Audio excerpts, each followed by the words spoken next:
Magandang araw po sa ating lahat. Ako nga po pala si Anja Jan Agner at welcome po sa aking Day 77 Daily Devotion ni Pastor Russell Ocampo. At para po ngayong araw ay ang pagpapatuloy ng series about the Forgotten God.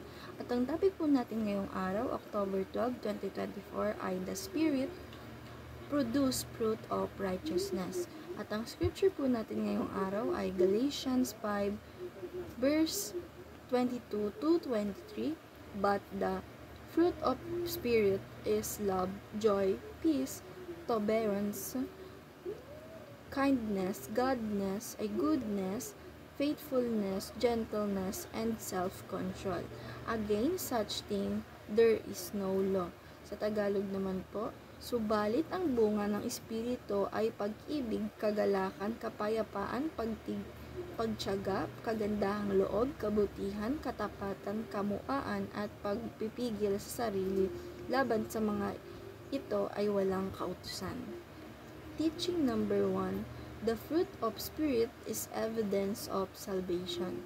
Sabi po dito na ang bunga ng Santong Espiritu ay siyang evidence ng kaligtasan. Sabi po dito na matatanggap lang po natin ang bunga sa ating Santong Espiritu ay kapag tinanggap po natin sa buhay natin ang ating Panginoong Diyos. Pati na din po ang ating Santong Espiritu na siyang magbibigay sa atin ng pagbabago sa ating buhay. And teaching number 2, the fruit of Spirit makes the church attractive.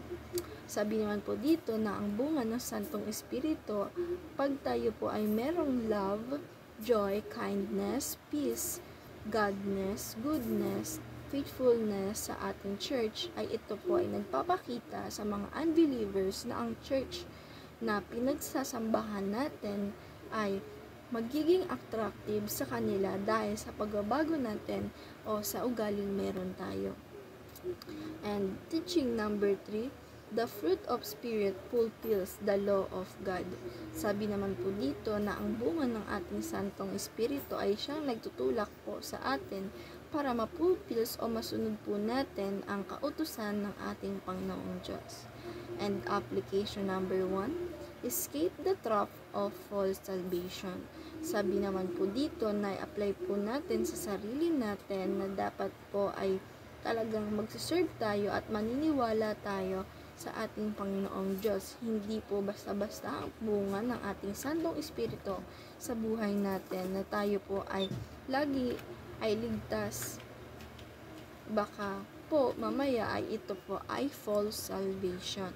At kaya iwasan po natin na matrap sa false salvation sa buhay natin at tayo po ay dapat na sumunod, magbago at maniwala at totoong manampalataya sa ating Panginoong Diyos.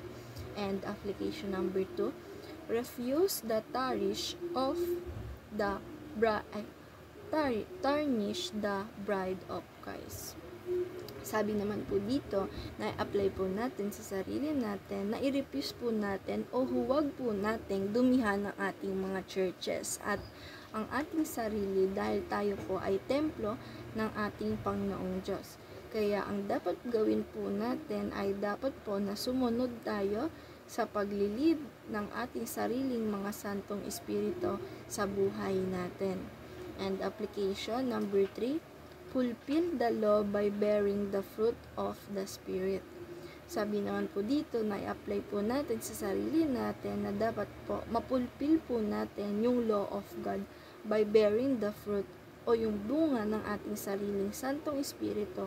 Kaya po dapat na gawin po natin yung kautusan ng ating Panginoong Diyos na magbibigay sa atin ng kagandahang loob, peace, at iba pa na magbubunga sa ating mga sariling Santong Espiritu.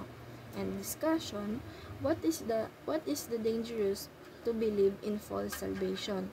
Para po sa akin at para po sa natutunan ko ngayong devotion ay ang false salvation po ay dangerous dahil kapag naniwala po tayo na tayo po ay ligtas na or tinanggap na po natin ang ating Panginoong Diyos sa buhay natin na pero hindi po pala iyon ay ang totoong bunga or hindi po pala iyon ang bunga sa ating Santong Espiritu kagaya ng hindi po natin mapapakinabangan yung bunga na yon sa buhay natin, na magdudulot ng hindi po tayo magiging ligtas.